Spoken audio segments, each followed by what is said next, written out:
If you can't handle disturbing stories, you might want to leave now, because what you're about to hear is one of the most chilling and disturbing true crime stories you'll ever hear.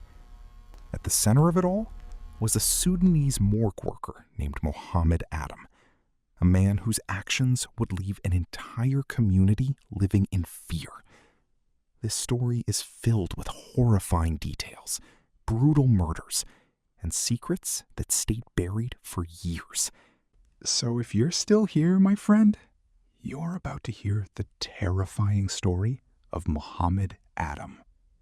Get comfortable, dim the lights, put on your headphones, and pay close attention to every single word. Because this story is about to get very, very dark. In the name of God, let's begin. The man you're looking at is Mohammed Adam, a Sudanese national.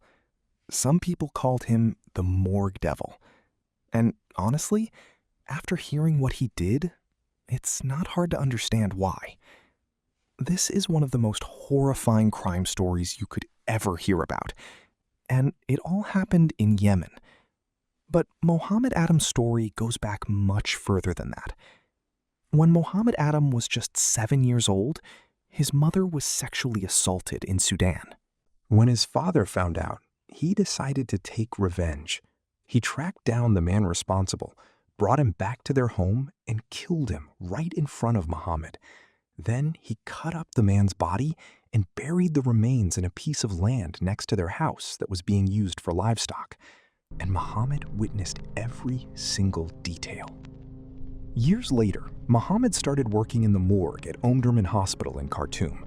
His specialty was preparing and washing the bodies that were brought into the morgue. Over the years, he gained a huge amount of experience. Eventually, he applied for a job in Kuwait.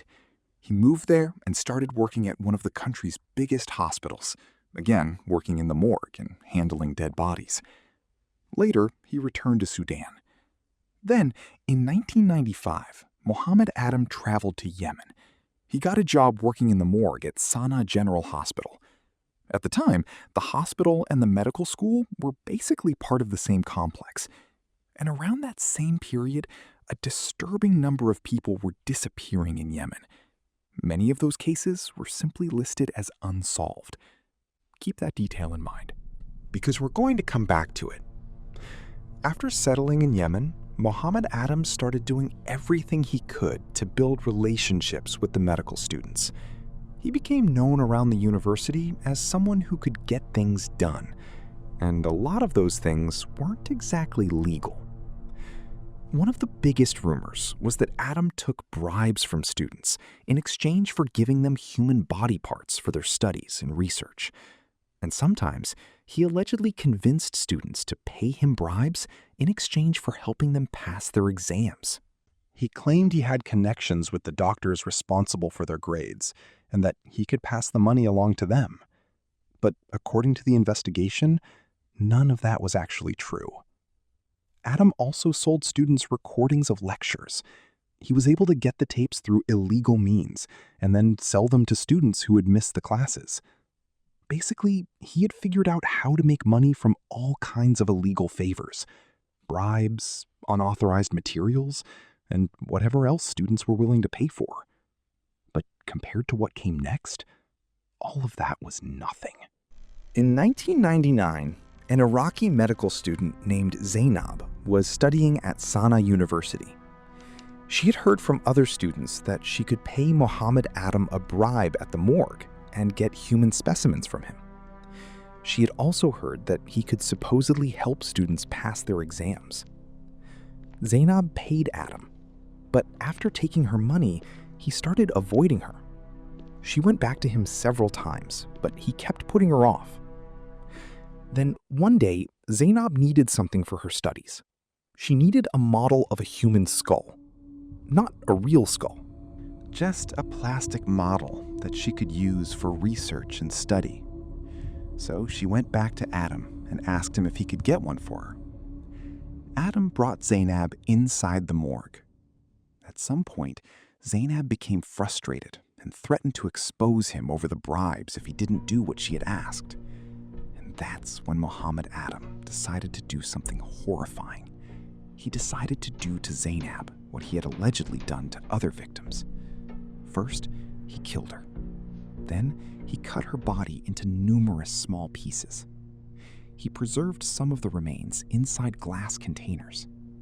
Those containers were normally used in morgues to preserve human specimens.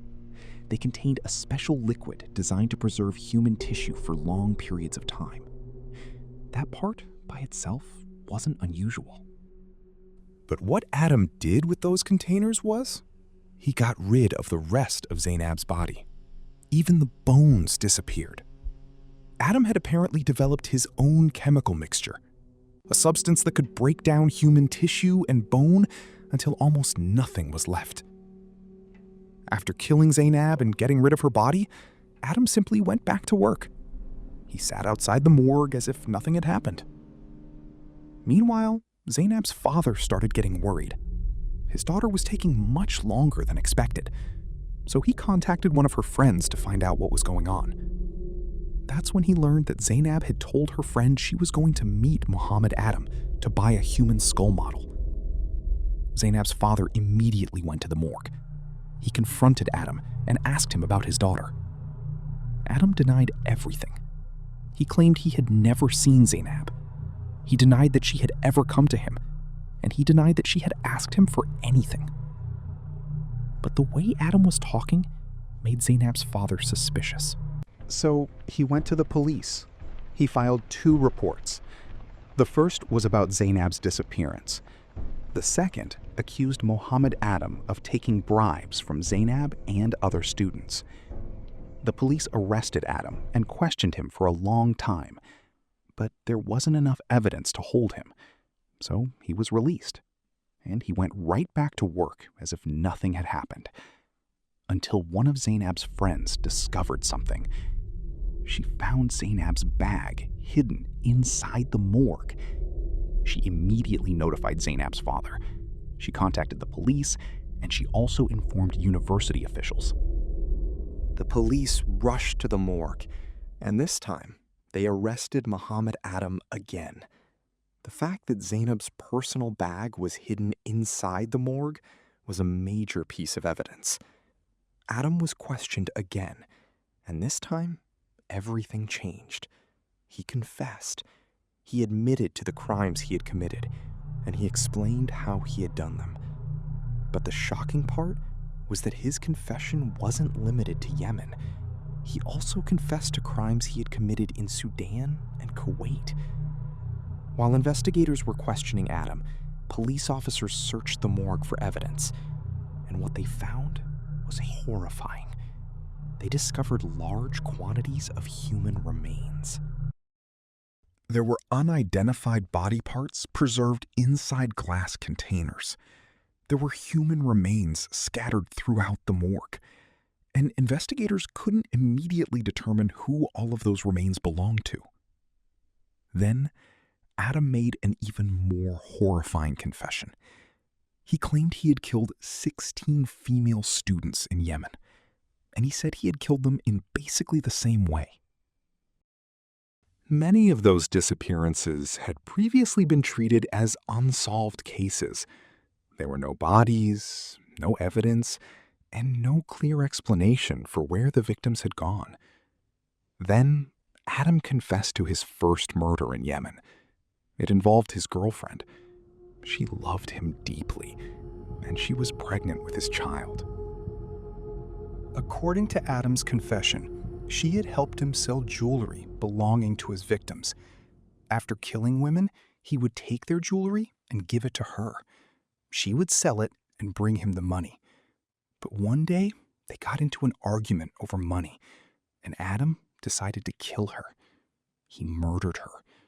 Then he cut open her abdomen and removed the fetus. He placed the fetus inside a glass container, and he kept it inside the morgue until the day he was arrested. He treated the rest of her body the same way. He cut it into pieces, placed the remains in his chemical solution, and eventually the tissue and bones were destroyed. there was almost nothing left. Adam also confessed to killing more than 11 women in Sudan, and those cases had also been treated as unexplained disappearances. Nobody knew they had been murdered. Nobody knew where their bodies had gone. But Adam's confessions revealed something even darker. He claimed he had been working with a criminal network involved in the illegal trade of human body parts. He would allegedly kill victims and provide their organs and body parts to these people. And when he couldn't completely destroy a body, he had another method. He would cut the body into extremely small pieces. Then he would request permission from the university to dispose of the remains. The explanation was that the remains had become contaminated or could no longer be properly preserved inside the morgue. Once the university approved the burial, the remaining pieces would disappear. And once again, there would be almost no evidence left behind. But Adam's confession didn't stop there. The details of what he allegedly did after killing his victims were even more disturbing. According to the investigation, he didn't always stop after killing them. He allegedly sexually assaulted some of his victims inside the morgue. Then he would cut up their bodies and dispose of them the same way. And there was another horrifying detail. Mohammed Adam allegedly recorded what he was doing. He filmed the process and kept the recordings on tapes that were normally used to record university lectures. But Adam's behavior became even more disturbing. At one point, the medical school held an exhibition for students. The exhibition displayed human specimens to help students learn about anatomy. Adam allegedly placed glass containers inside the exhibition. And inside those containers were human remains taken from his victims. Students were walking around the exhibition, studying human anatomy, while some of the remains on display were allegedly from people Mohammed Adam himself had murdered. And according to the investigation, he enjoyed what he was doing. In 2001, Mohammed Adam was sentenced to death. His execution was carried out in a public area, in front of a large crowd of Yemeni citizens. By the time his case came to an end, investigators had connected him to more than 27 victims.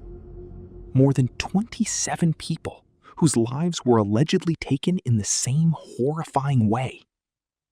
And perhaps the most disturbing part of this entire case is how many of those people had simply disappeared.